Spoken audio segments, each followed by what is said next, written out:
Good afternoon and welcome to today's Info Security Magazine webinar. My name is Dan Raywood, I'm the editor of Info Security Magazine and I'll be moderating today's event in association with LogRhythm. So for the next hour we're going to be looking at discover hidden threats with User Behaviour Analytics, UBA. We're going to be the theme of today, and we're going to be joined very soon by our speaker today, Tom Salmon from LogRhythm.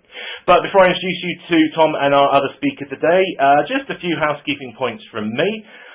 We will have some polls running throughout the hour, so please do join in with those as and when they appear.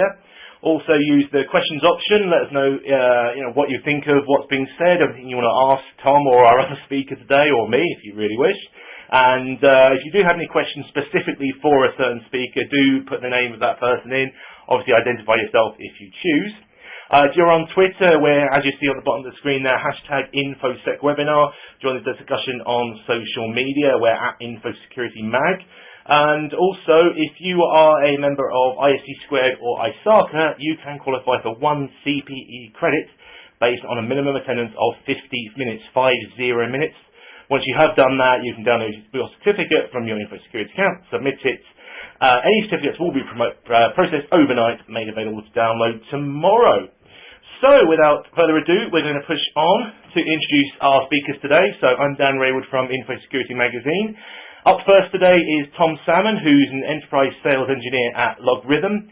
And later on we'll be talking to CISO Amar Singh, who's also founder of the Cyber Management Alliance and Give Zero One Day. So we'll be talking with both those about the UBA space. But before we push over to Tom, we are going to start our first poll vote. What is the biggest cyber risk to your business? Or cybersecurity risk to your business, pardon me. So is it BYOD, that's been kicking around for a few years, cloud computing, internal threats, you determine what those internal threats are, I guess insider threat as well, supply chain risk, so the external threat, or ransomware, that's a hot topic, isn't it? So do let us know. We're going to keep this poll open through the duration of Tom's presentation, and we'll be visiting those results later on. But for the moment, I'm going to hand over to Tom Salmon from LogRhythm. Tom, over to you. Thank you very much. Excellent. So, yeah, my name's Tom Salmon. I'm an enterprise sales engineer here with LogRhythm, and I'm here to talk to you today about user behavior analytics. So the big question today is, do you really know your users? Do you really understand what they do, where they go, what they're up to, and if everything they do can be really trusted day to day for every single operation that they're up to? Specifically, I'm going to talk about how user behavior analytics can help you to detect user threats. What we're trying to identify here is when users are doing things outside what you'd expect. Users are undoubtedly the corner of any organization, and they need to be relied upon and trusted. But you need to make sure that when things change and when a user decides to do something nefarious, you can pick that out. And we'll talk about 3 main areas today. So the first thing I'd like to start talking about is actually set the scene with what we mean when we're discussing user behavior analytics. So the first thing we need to do is we need to get a bit of data on what your users are doing to try and understand from a technology perspective, what is it they're up to? So for us, that means logs, good logging telling you everything that's happening out there in the world for your users. Typically, this will come from centralized authentication. So something like Active Directory will give us a great system of records saying when are your users logging in, when are they changing their passwords and updating their accounts, and also when are those user accounts updated. If someone, as an administrator, changes someone else's details, that's an important consideration. Secondly, it's understanding where do those users access. So when a user is authenticated, are they logging into their local machine? Are they accessing a remote server somewhere else? Or are they connecting to a VPN from some country that you trust or maybe don't trust? And then thirdly, is what do the users do with those credentials and with that access? What are they authorized to do? Say they're using some kind of file system and accessing the shares. They're going to access lots of files. So you need a good audit record showing when are people changing things?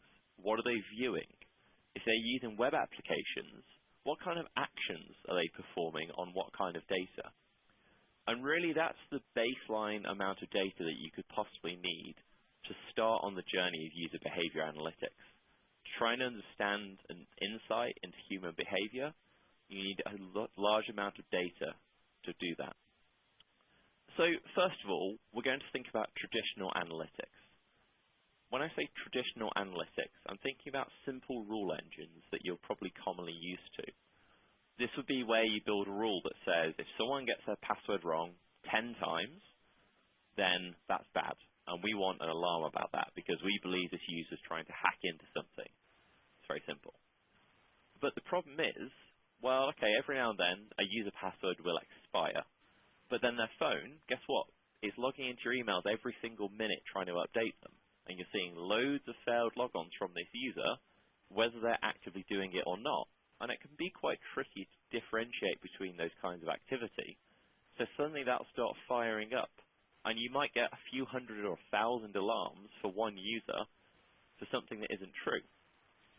So these simple rules look for simple pieces of behavior that really aren't tied to a single person. They're really just noise quite a lot of the time. And the challenge people will tell you about is false positives. They'll get hundreds, thousands of alarms that don't really tell you about risk. They just tell you something has happened a lot of times. It's not really what we're talking about today. We're really focusing on the behavior of users and what they're doing. So to give you a bit of insight into this, or thinking about analytics, what we're talking about here is learning behavior of what a user normally does. Where do they go? What do they access? How often do they do it? And with what severity and intent do they do that? Another key concept to understand is identity. If I think about myself inside LogRhythm, I have a few accounts to access systems and services. I have an email address, I have a username, I have other usernames for other systems. They're all different credentials, but actually, as an identity, there's only one, and that's myself. So it's really important that something can differentiate between when I use account 1 or account 2, they all relate back to that central concept. With simple rule-based systems, you might get one alarm for user T Salmon and a second alarm for Tom.Salmon, even though it's exactly the same person. Commonly, people have used identity and access management, IAM type systems, to help them with the concept of tying all these different logs and systems back to the concept of identity for one particular user. So the three main areas that user behavior analytics will help you identify are insider threats, account takeover, and privileged account abuse. Insider threat is looking at your trusted users and trying to understand what are they doing day to day.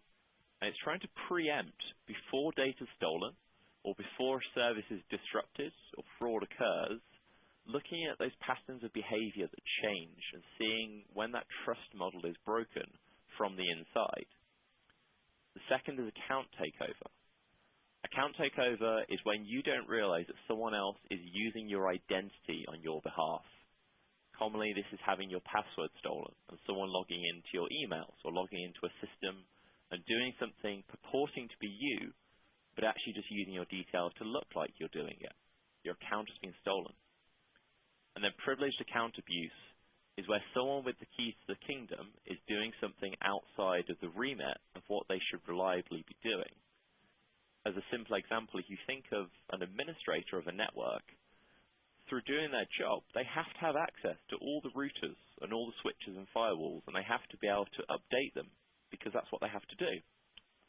But reasonably, they shouldn't go to all those systems and lock every single user out of all the critical business applications they should use.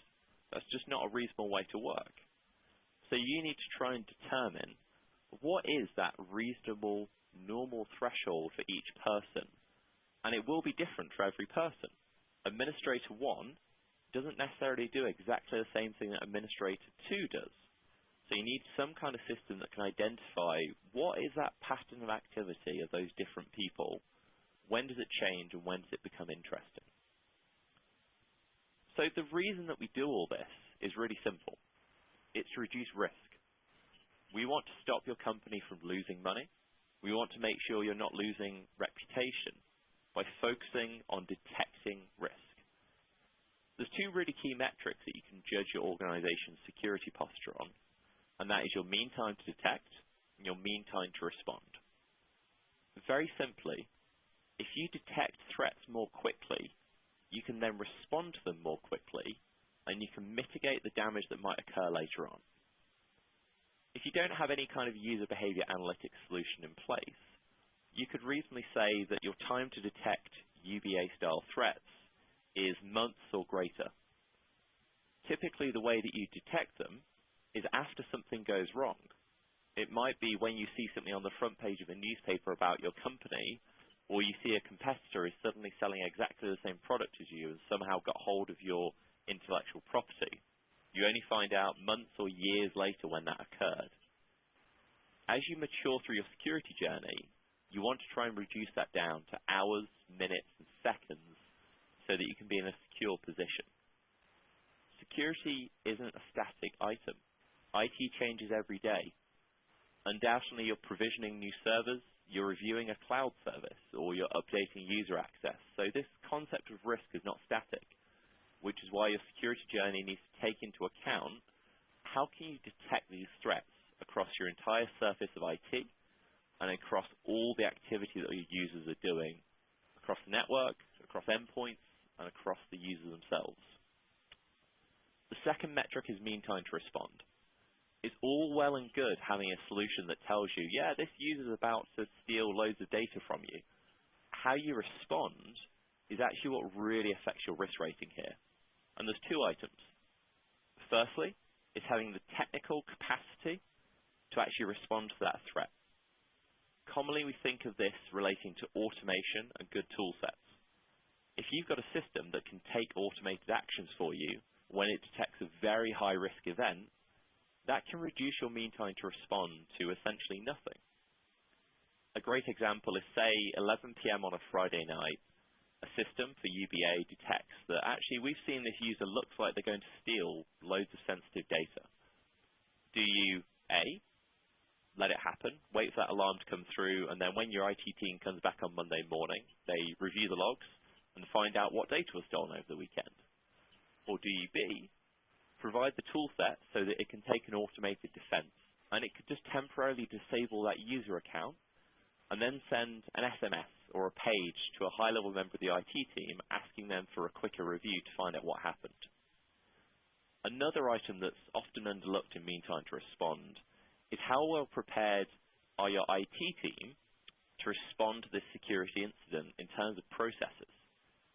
A great example I always give is you think of a car, a Formula One car going into a pit lane. It takes about 3 seconds between that Formula One car driving in, having all the tyres changed, all the wheels taken off, completely refueled, and the driver's visor being cleaned, and it's out the other side. The reason they can do it so quickly is because all day long, everyone knows exactly what their job is, and they continually train, prepare, and feedback their lessons learned of what happened. That guy knows, I am changing bolt number 1, I'm going to move to the left, and guy number 2 is going to come in and put a new one on. Everyone knows their job. That's exactly the same thing here. When something occurs, you need to know how to respond, have the tools in place to respond to it, and people need to know at what point do we escalate this to the IT director, to the CEO? When do we call the PR company? So, moving on to our examples we talked about. So number 1 was insider threat. The scenario for insider threat is very simple. Employees are your greatest asset. No company is valuable because it has a great solution or a great piece of technology. It's valuable because of the people that are out there and inside your company, helping to market it, sell it, deliver those solutions and services and interact with your customers. That is the value of any organization.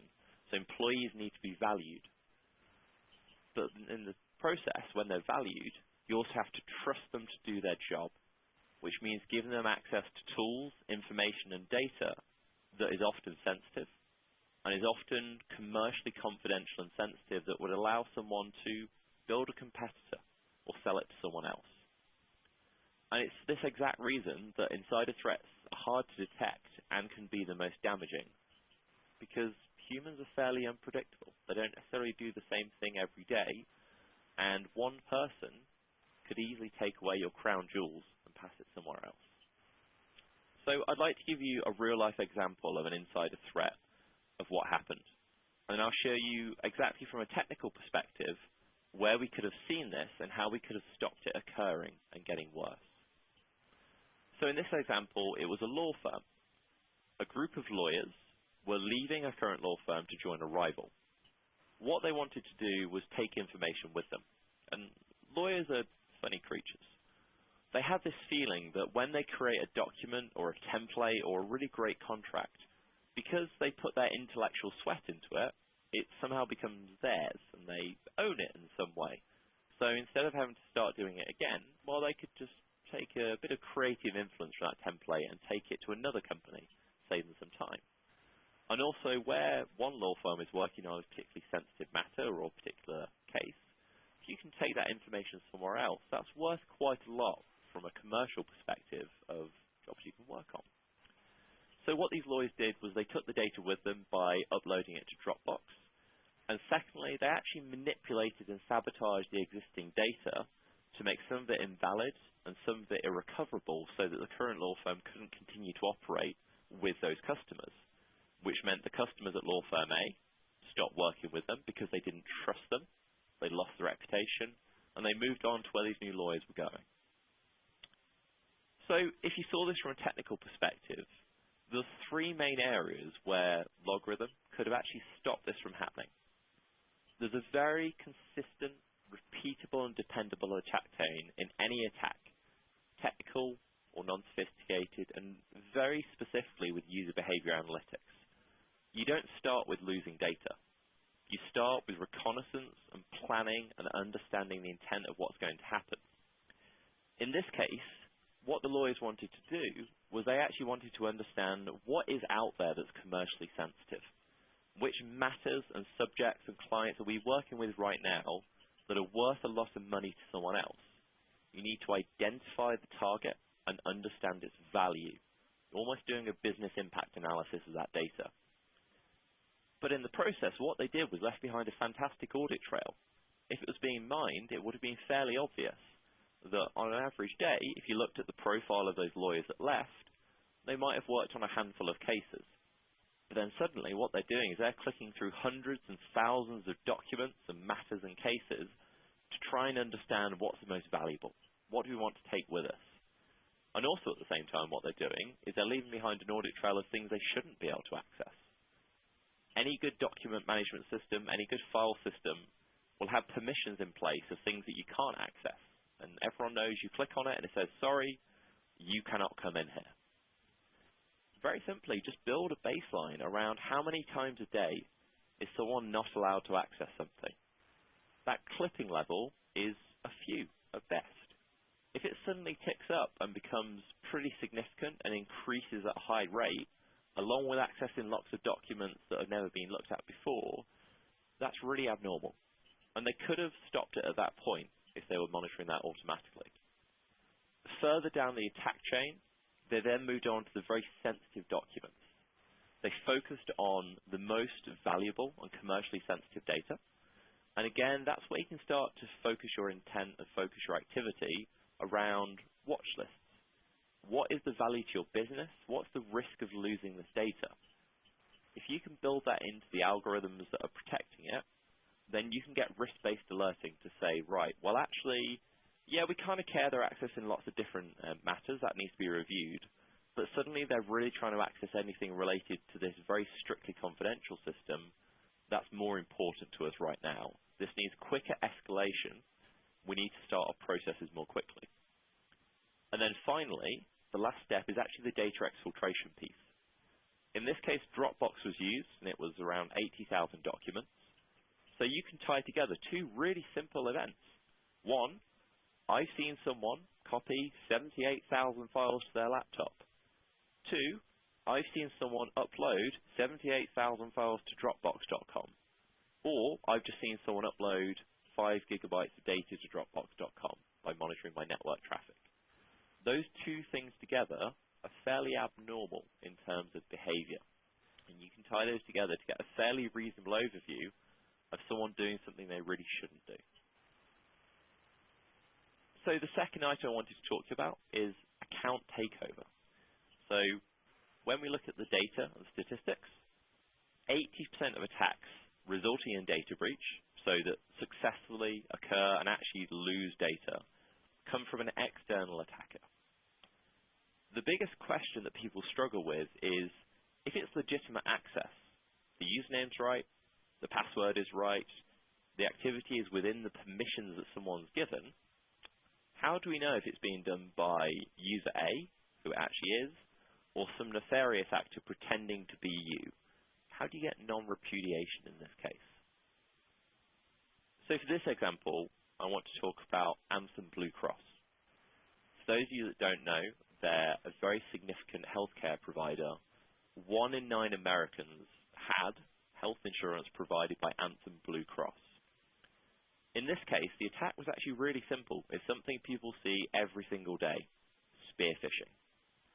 What happened was there was a very sophisticated, very targeted spear phishing campaign against the database administrators inside Anthem Blue Cross. And what happened was that one of them fell for it. It's very simple. If you send out hundreds and thousands of spear phishing emails to people, and you target them successfully, eventually someone will click on one, and you will get access to their credentials to some system. With the concept of identity, we know that actually one set of credentials isn't necessarily all of your different access to all the systems. It might only be one small portion. But that's when you start understanding the wider scope. If I can access a VPN, and I get to, say, a webmail, is there a vulnerability in the webmail server that means I could get through to a back-end server, and then pivot from there to another server? How far can I go with this one step? And then secondly, in the process, more spear phishing emails affected 5 other Anthem employees. So in total, 6 people lost their credentials to spear phishing at Anthem Blue Cross. As a result, 80 million people's personal health records were stolen. Think about that. 6 people entered their passwords in a dodgy online form. 80 million people lost their personal identity off the back of it. So, as you can see, the stakes here are pretty high. This one's a bit more technically sophisticated, so I'll take you through it one step at a time, as it was a multi-staged attack that took a little bit of time to come through. This didn't just occur in 5 seconds. This was a long, targeted process that occurred over weeks and months. Step 1, as we talked about, it was spear phishing, a targeted email campaign specifically to try and get access to credentials of privileged users. So, one of the things you can do to detect spear phishing is doing the basics well, making sure that your email scanners are on, making sure that they're blocking, making sure you're reviewing the alerts that are coming out and profiling where they come from, doing the basics well. One of the common things you find with spear phishing is people try to impersonate things as well as they can. So, for example, if you own the website anthem.com, what I might do is I might send you an email from a domain that looks very, very similar, but I'll just switch around 2 of the letters so they look very close. And you can actually pick that out with LogRhythm, because we can actually monitor what's the domain coming from and what's the distal appropriation between those 2 words. Have the letters just been ordered around, which becomes fairly suspicious. But then what happens is that when someone tries to actually use those credentials, then the flags start coming up. So a really simple example to this is geolocation. If an administrator for the database comes to his desk every day, and for 7 years, what he does is he sits down at his desk and he administers the databases from that workstation. We know what time he logs in, we can see the kind of servers he accesses. You can build a fairly good profile of this user. But then suddenly, he starts accessing the VPN from Germany. And he's accessing the VPN from Germany at the same time that he's sat at his desk in the office. And then suddenly the VPN from Germany accesses lots of different systems at the same time. Any reasonable person could see that's different. That's abnormal activity outside of his normal behavior. Then what we saw in this particular attack was that malware was placed onto particular hosts. To get further into the network, they put known bad files and they made it start at boot time so that they could keep coming back and keep accessing systems. Then they did lateral movement. So they tried to get access to other systems in a really simple way, brute force, trying lots of different accounts, trying lots of different passwords to pivot between systems to see how far they can get. Then when they finally got to their core database servers, they started sweeping around to understand where is that key personal information database. Once you've discovered it, you've then attained your target, and you need to exfiltrate the data. Exfiltrating the data is going to be a significant amount of information and records. If you monitor how many records are pulled from the database and how many files are taken out, it's a fairly obvious amount of activity when things start to change that much. Typically, a database server will only be connected to by the business applications, and they'll do it in a very set way for a very set amount of data in a very set amount of time. At any of those points above, you could have picked out a change in activity. Maybe one on its own isn't enough to make a decision, but together, 2 or 3 should be enough to tell you this is wrong and this needs investigating. So our third and final example here is talking about privileged account abuse. When we talk about privileged accounts, we're talking about administrators, network admins, domain admins, anyone with what's called keys to the kingdom. So this means that they can do pretty much what they need to do their job, because that's what they have to do. And luckily this one's fairly easy to spot, because as long as you've got the right tools in place, as long as you're monitoring for it, not too hard to see. So our final example is a global energy company. And what happened was that one of their competitors wanted their intellectual property to understand about their processes and how they run and how they work and some of their software. So one of their lead engineers was bribed. They said, if you give us some of the source code, some of the IP, some of the documents and processes, we'll personally give you some money for it.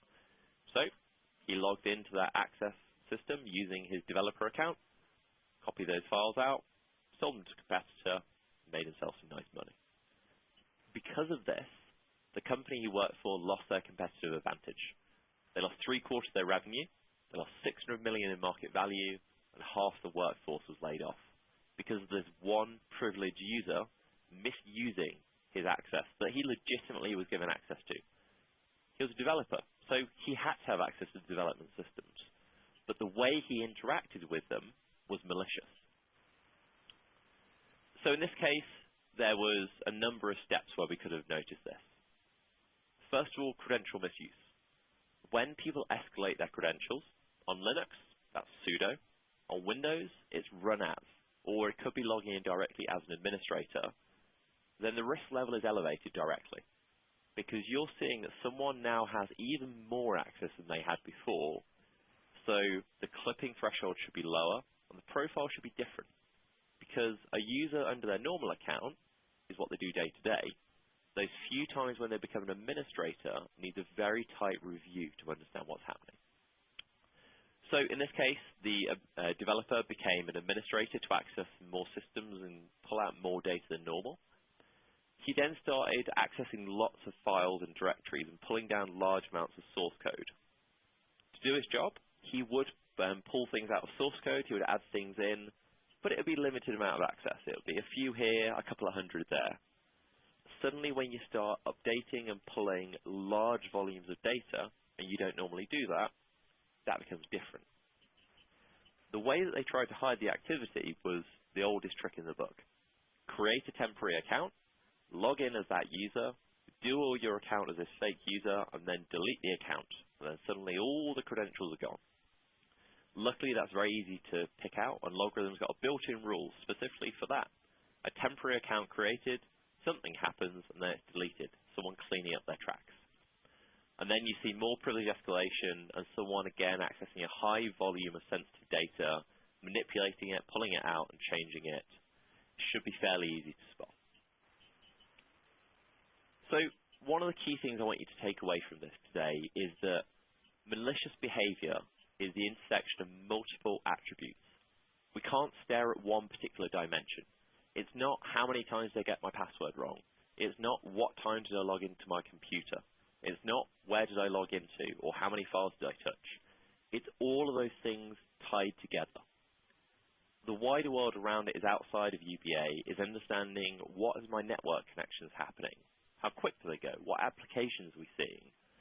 Tying together user activity, network activity, process changes inside the endpoint, and as much context as possible gives you true holistic threat detection. Understanding where are my threats coming from and how does it impact me as a business? Will this cause us to lose value? Will we lose a competitive advantage? Okay, we need to instigate our response process much more quickly than if it was just a test environment and something changes that we don't really care about. You need to understand the context around it. This is where LogRhythm fits in. What we do is we have a unified security intelligence platform. We give you the tools and the visibility for incident response orchestration and automation. We give you access to your log data so you can see the summaries and the trends of when things change. We give you next generation analytics focused on those areas, specifically into users, mining into network, and understanding detailed endpoint analytic behavior, and then tying that back into the holistic view. As we said before, you can't tie yourself up too much on one particular trait being affected. It's the intersection of all these changes that will really tell you when risk occurs. And this is where LogRhythm fits in, is being in that overarching technology to monitor lots of different security tools and platforms and trends and tell you what's happening. So what you need to focus on for UBA, as we said, is to rapidly detect and rapidly respond to the three main areas for UBA. Insider threats. When do my users do things they don't normally do? Account takeover. Has someone stolen my credentials? Are they doing things under my account that I'm not aware of? Is someone impersonating someone else? Privileged account abuse. Is someone doing something with their high-level credentials that they shouldn't be doing? The main differentiators for LogRhythm UBA is that we analyze multiple dimensions and multiple traits in different ways to give you unique perspective. We accelerate your time to value by integrating this data together. You're not just looking at 6 or 7 different tools and looking at many different dashboards. You're looking at one consolidated view. When LogRhythm tells you we see an insider threat, you can then review through an easy dashboard, okay, I'm looking at a user. Tell me what systems he logged into. Tell me what website he looked at. Tell me what files he's been accessing, and give me all that information summarized in one place. Don't waste your time looking at different sources and try and tie it together. When something does happen, we give you efficient workflows to respond. You can do this automatically. Smart Response by LogRhythm can take automated responses to quarantine, lock down, and isolate users and hosts. And you can build in workflows into that as well for approval. So you can say, right, we want to have an approval that the IT manager has to say, yeah, let's go and make that lockdown. And then maybe the CIO has to make that decision of do we instigate a quarantine of this subnet of the network. When you aggregate all that together, you'll be in a much better position to understand what your users are doing and become more secure. Thank you very much. I'd like to open up the floor for question and answers. Tom, thank you very much for that presentation. Hopefully everyone was enjoying that. We are just waiting for Amar to join us still. Unfortunately, he's having some connectivity issues, but hopefully we will be hearing from him very soon to get the CISO perspective on User Behaviour Analytics. So if you have any questions, by the way, do feel free to use the questions function and any questions for Tom, and obviously we will do our best to get to those before the end of the session. What we're going to do before we move on is we're going to push to get the first poll results, I should say. So we asked you, what is the biggest cyber risk to your business? And of a total of 72 votes, 50% said internal threats. So we'll be chatting with Tom on that in just a second. 19% said BYOD, 14% ransomware. That's very interesting. Maybe you haven't been hit yet. Maybe you're determining what's been a problem rather than what could be a problem. 13% cloud computing, and then 4% supply chain risks. So, Tom, 50% say internal threats. We've done some webinars here on Info Security around insider threats. Obviously, it's a very tricky one to spot, but I guess that's where user behavior analytics come into play. Is that right? Because I noticed in your case study there about the law firm, I think it was. Absolutely, and I think there's probably some knowledge here around the definitions. When people say inside a threat, I suspect they're probably talking about all the three things we're talking about here because, yeah, we say we're looking at account takeover and privileged account abuse. They all still come from the inside.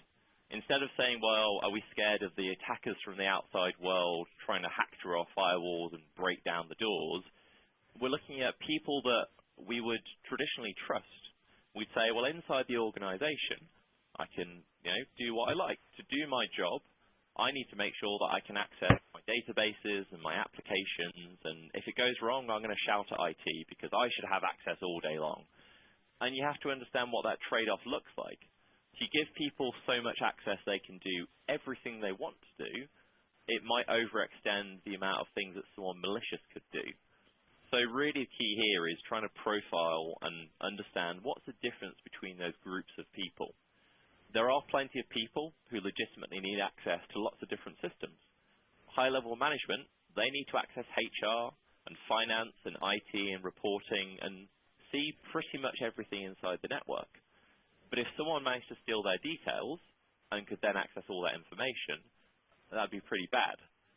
So if we can begin to profile what that user does and just simply how often do they access those systems, where do they come from, what kind of reports do they run, we can get a bit more insight into maybe when they're starting to move off track and maybe it doesn't look like the signature of that person going on. So yeah, I'm not surprised that this is flagging up as something interesting, and hey, that's probably why they're here today. Absolutely. Eamon's just going to join us in a second, by the way, so I'm just going to push on to the next slide and open up this second poll, which is, could you, excuse me, and click the right button, that'd be nice, wouldn't it? Could you detect and block privileged account abuse? And the options there are, yes, we monitor privileged accounts and block them on signs of misuse. No, we monitor privileged accounts but do not block.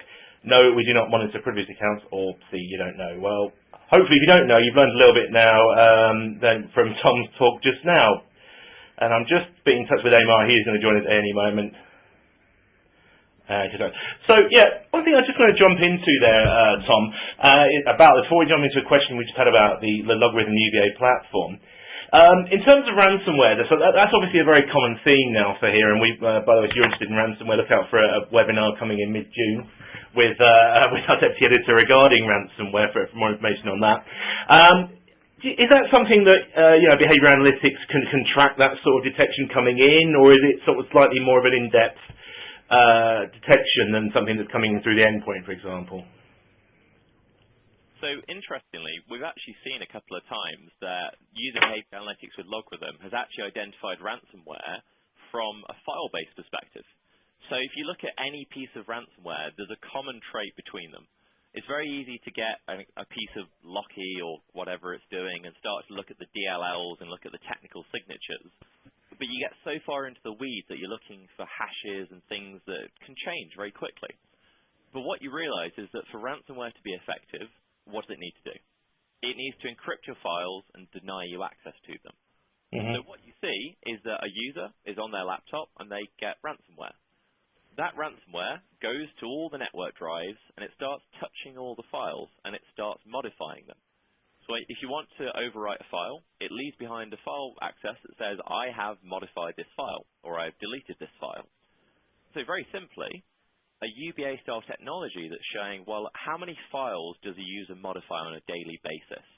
10, 100, 150? If someone starts modifying 100,000 files in a day, and they're all being renamed to the same thing, and they're all being changed very quickly, that's pretty easy to pick up and pretty significant. So from a ransomware perspective, it's actually a fairly similar technology solution without focusing too far into the details of particular executables, and that'll help protect you against all the variants that will come out in the future as well. Excellent. And we've had a quick question in. How protected/hardened is LogRhythm UBA? I guess it's pretty hardened, otherwise you wouldn't be selling it. I'm not quite sure what the question means there, but in terms of the overall security of the UBA, can it be penetrated by an external hacker to do a complete overhaul of access? So the first thing to refer back to from a LogRhythm perspective is historically our roots as a company were with the US military and US federal organizations. They impose very strict standards that we had to adhere to. So things like FIPS 140 and EAL2, we've had all that common criteria of validation. One of the things that we're hot on, obviously as a logging company, is auditing everything that we do with LogRhythm. So any user that uses LogRhythm, if you search for some logs, if you change a configuration, if you create an account, we fully audit ourselves and run UBA against the activity inside LogRhythm that's happening. And then with the logs themselves, what we do is we use tamper-evident hashing. So when we receive that log from a domain controller saying that someone's logged in or changed a password, we capture it using SSL, so it's transmitted over the wire. We write it to disk, and then we give it a hash to prove that it has not been tampered with. So if there's a user internally, for example, the law firm, and you need to take them to court and prove that they have been doing that data, we can show the logs have not been tampered, they haven't been altered, and this has a digital chain of custody that cannot be refuted in court. So, yeah. Great. Well, we're just going to let this poll run for just one more second. We're just waiting for Amar just to join in, and hopefully he will be any moment. Let's do this second poll question is regarding could you detect and block privileged account abuse. We're going to leave this running for just another minute. But you mentioned this in your presentation, and this is a very big deal to actually get people kind of to get access to systems now. Yeah, we see a lot of, there was some reporting came out about credential theft and your use of stolen credentials is now more of a threat than malware. Obviously, there are some statistics out there where you can actually associate that. But in terms of actual privileged access, there's been companies out there talking about privileged access increase for quite some time. Why is this still a problem? Surely a person leaves, you just kind of unselect them on the Excel spreadsheet, or obviously it's a lot more sophisticated than that. But here in May, almost June 2016, why is something like privileged access still proving a problem for businesses? So the challenge is people. We're incredibly hard to predict. I can go into my job every day of the week and I can work there for 15 years and I'm completely happy to be the network admin. And what I do is I add user accounts, I add firewall rules, and I just keep on churning along doing exactly the same thing. If you built a graph of my activity, you'd see that I do pretty much consistently what's happening. And then one day, I decide that I don't like the company anymore, and I'm leaving, and I hate everyone, and I really want to disrupt things. So then the challenge is, well, how do I work out when that user suddenly changes and their mindset has adjusted from, I'm really happy, hello, to I'm really sad? Because I'm not going to walk in with a T-shirt saying, I'm going to cause some damage today. So the only way to do that is by the activity and the audit left behind, and actually the traits and signatures of what that user's doing, rather than someone telling you their intent, you have to see it through the activity they're exhibiting.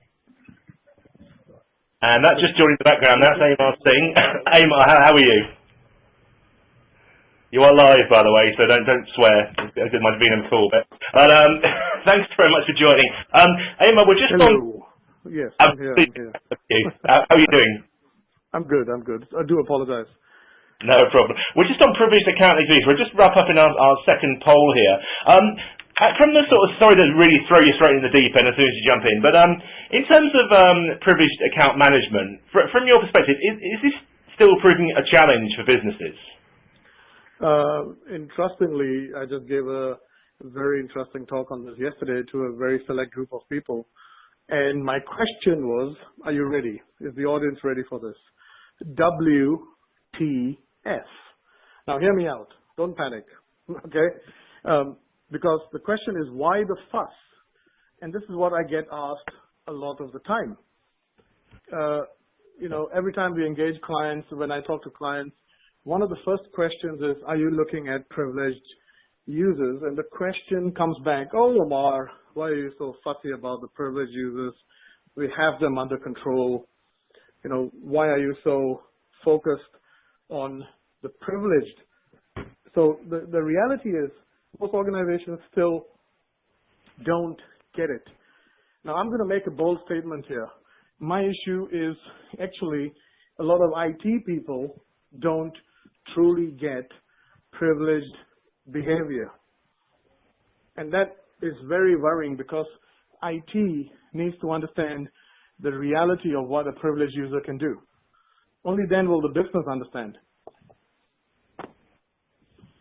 Sure. Well, we're going to just wrap up that second poll. And the question was, could you detect and block privileged account abuse? The four options were, yes, we monitor privileged accounts, but do not block them on signs of misuse, or block them on signs of misuse. And that was the top result, actually. So, yeah, of the 54 votes that were cast, yes, we monitor privileged accounts and block them on signs of misuse was 39%. 26% no, we monitor privileged accounts but do not block. 20% we do not monitor privileged accounts, and 9% don't know. Well, hopefully, in sort of when this webinar. Dan, sorry to interrupt you, Dan. I know I'm dialed in late, so I do apologize. But one of the questions the users must ask is, are they looking at privileged users that are in the business focus? So I call them the pubs, right? Okay. People may be monitoring the enterprise admin, but to me, the enterprise admin is possibly the least of the headache. There are several other privileged users in both the IT domain, but also the business domain, which need to be monitored. And I think, LogRhythm mentions very clearly, and I support that, is you need to understand the behavior of these folks, right? What time does the CFO access a folder? I mean, this is a live example. I've gone to the legal counsel of a company, and the legal counsel said one thing.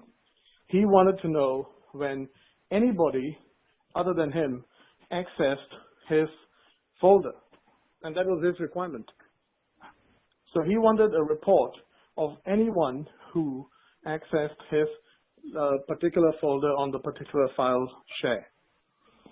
So the question is, privileged users of business need also to have their behavior monitored to a certain extent. Sure. Absolutely. Tom, did you want to comment on that at all? Yeah, so I completely agree with what Amar is saying, that it's almost this perspective that we see, yeah, the domain admins and the IT admins, they can delete things. But he's right. If you think of an executive in an organization, they can suddenly see reports from finance and IT and HR, and if someone had access to their account maliciously or somehow managed to steal those credentials, they could almost see significantly more than maybe an IT admin could do, because they might be able to see the systems underlying it, but a senior executive would have access to actually the company confidential data inside those systems. And as soon as someone took those credentials or tried to do something malicious, that would be interesting when someone has more keys to the kingdom than they really should. Yeah.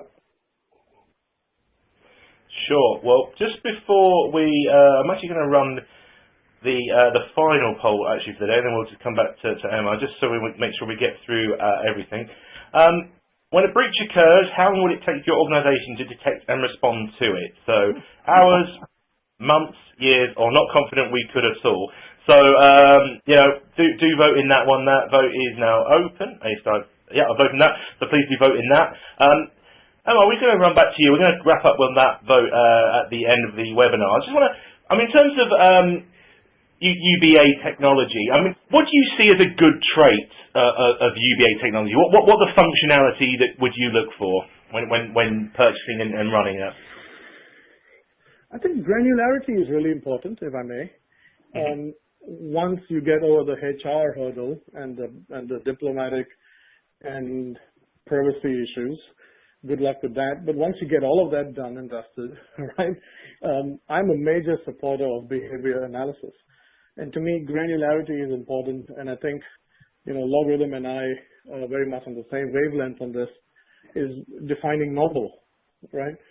How do you define normal for a particular user? And are you able to focus in on multiple facets and context of the user? Where is he or she logging from? What are their habits? What else do they do? Can you actually put in external data that may not be part of the regular log monitoring, for example? I think being able to not only baseline but possibly dynamically understand what is happening on the behavior with users is also a very key functionality, definitely. Great stuff. And I'm just going to counter that then with a question about what do you see as the negative traits of UBA? Is there anything that we would think, is it lack of granularity? Is it too heavy sort of monitoring of the user that it's disturbing user performance? What do you think of it, things that would make you think, I don't want that sort of functionality? I think one of the biggest challenges, and I mentioned it earlier, the biggest headache of this particular aspect is going to be the possible abuse. Right? It's a process issue. It's also a bit of an HR issue. A company's going to be able to fire people because they've logged in from Starbucks too many times, right? I would be the first one in that line. Right? I mean, I love Starbucks, but you know what I mean. So the challenge is once all this data becomes available, what happens to that data? Is it going to be abused and for the wrong reasons by managers during appraisal? That's one of the questions I was asked by HR. And I actually did not have an answer at that time because it's a process and business question,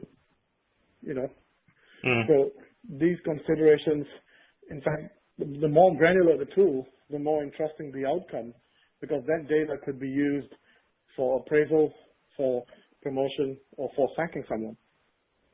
So that really needs to be, considered what happens to that. One thing another thing I want to bring up before we wrap up on this webinar and also go to our questions in the third vote.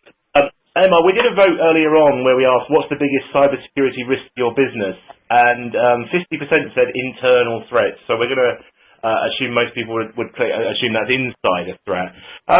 Is that something that you think user behavior analytics could actually help prevent or spot? Sorry, could you repeat that again? Sorry. Sure. So in our first vote, 50% of the respondents said that insider threats or internal threats were the biggest threat to the business. Is that something you think that user behavior analytics could help detect and spot and potentially block that sort of instance from happening? Ooh, that's a really interesting one. I think, first of all, 50% is possibly too low. And I'm not saying insiders are bad. I think insiders have the credentials and the access that is the biggest headache. So actually, insiders are the biggest threat, full stop, number one. But about the detection, it's really interesting because here's the challenge. And this is something maybe many people have not thought about. The new generation, the younger folks who are coming into work, they are statistically proven to be influenced by social media much more than you and I, and hopefully Tom also, I assume, right? So the ability to change people's mindset affects their motivations.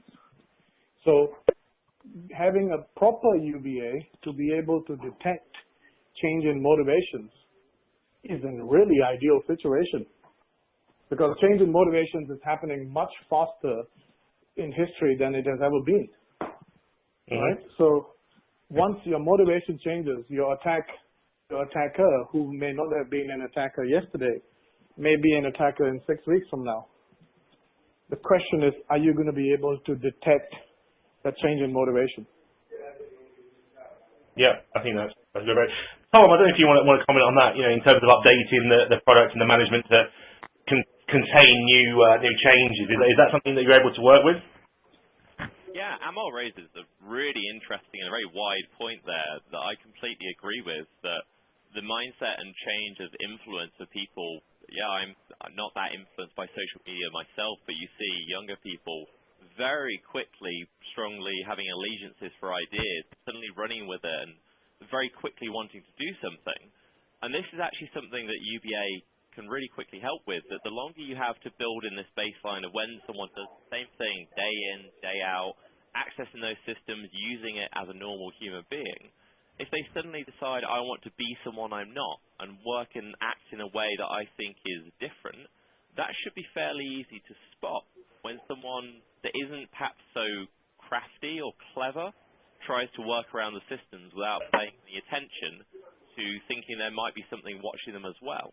I think a lot of people aren't necessarily aware that technologies like UBA exist for what they're doing, And the users themselves think, yeah, I'm just going to copy out this folder, I'm just going to download all these reports and take them with me. And if they suddenly start doing that very quickly within, a day or a week, that should be quite evident compared to that normal profile of what they're doing. Great. We just had a question in, Tom, which I think we'll get to both of you. But how long is needed to build a baseline of normal, in inverted commas, before you start calling out exceptions? So how long would that, a picture of what normal looks like, take to actually create? So, go on, Emma, you go first. No. I mean, I was just going to say it depends, to be totally honest. But I'll let you go first, Tom. Go on. So I was going to say it's a graduated model, actually. It depends on what you're monitoring. If you're looking at a network-based system, usually a day is enough because network devices, they're pretty boring. They talk on a port, they send some data, they just keep doing the same thing day out, day in and day out. But then with users, there's different categories of access. So typically what you see is that, for example, the time someone logs into their computer doesn't really vary that much, and the countries they come from doesn't vary that much. But the longer running traits, for example, how many directories they access, how many reports they run on a system, will actually vary depending on their job role. So it could well take a month for someone to go through all the cycles of the things that they continually do to lock in exactly what's happening. But that doesn't mean that you can't do it in stages and actually work out the quick baseline at the start of a few days, is there a big change, but then improve and cement that change over time and get more of a picture as people start to add into it. What do you think of that, Emma? Totally. I mean, I think it's got to be an ongoing process, number one. Number two, it really depends, like you're saying, and what depends on what data you are digesting or ingesting, rather. No, I'm hungry. Sorry. So it got to be an ongoing process. But normally, in my experience, maximum a week. And what I normally do is I sit down with the user. So it's very straightforward. If you don't mind, what are your working patterns? Do you work from Starbucks? Do you work from, do you work from China? Or what do you do? That helps just verify. Sometimes you need to verify all the data you're collecting. Yeah. Before we wrap up then, I am just going to draw a close to that third and final vote. When a breach occurs, how long would it take your organisation to detect and respond to it? 50% said hours. This is based on 50 votes, by the way, so 25 people said hours. 28% weeks, 16% months, 6% not confident we could at all. That's not very reassuring. And 0% years. So everyone out there reading the Verizon report can see that the time to detect obviously is increasing. Amar, let's finish up with you then. 50% reckon they could detect and respond to a breach within hours. Is that possible? I'm impressed. I would love to meet the 50%. That is pretty impressive. I just don't see that. When at my side, it's just I think that I would have probably seen 20 to 30% as being what I would have thought. Mm-hmm. But also, I guess it also depends what response means. Yeah. Mm-hmm. So, yeah. I'm sure in this case it's actually detecting it and acknowledging it and sort of stopping it, I guess, stopping any more leaks. I suppose that's the way I respond. Paul, what about yourself? Just finish up with you then. 50% reckon they can do it within hours. Using something like UBA, is that making life easier for detection? So I think it depends on what people consider the breach and what they're stopping. So thinking in terms of, has my malware picked something up and has my firewall blocked something? Can I respond to that? Absolutely. The challenge here is the unknown. Yeah, my users are out there doing their job. Can I really pick up slight changes in malicious activity? You're going to struggle without something looking for UBA-type activity. So I think 50%, as Amar said, is probably pretty on the high side here, yeah. Mm-hmm. Excellent. All right, well, fortunately that is all the time we have today, and thanks very much to everybody for listening. Obviously, some really interesting and well thought out questions, and obviously the answers fantastic as well. So thanks to everybody who participated, and also those who participated in our polls today. We'd like to thank LogRhythm for their sponsorship of today's webinar, and obviously Tom Salmon from LogRhythm, and also Emma Singh. He was short but sweet, but it was great to have you on board once again. I do apologize to all the viewers, yeah, but thank you for having me. Welcome, glad you were able to join us at last. So for details on upcoming info security webinars, see the website www.infosecurity-magazine.com. We'll actually be back next Thursday with a webinar on how the CISO can be the Department of Yes. So, hey, if you are saying you can detect, well, I hope it should be entertaining, especially if you can say, yes, we can detect, and yes, we haven't got a problem, then maybe one for you. There will be a recording of this webinar available via the Info Security website very shortly. We'd ask you before you log off to rate this webinar, tell us what you liked about it, maybe what you'd like to hear from us in future. We're always open to any suggestions of topics for future webinars. So without that, with all that done, thank you very much for attending today and for listening, and we'll see you next time.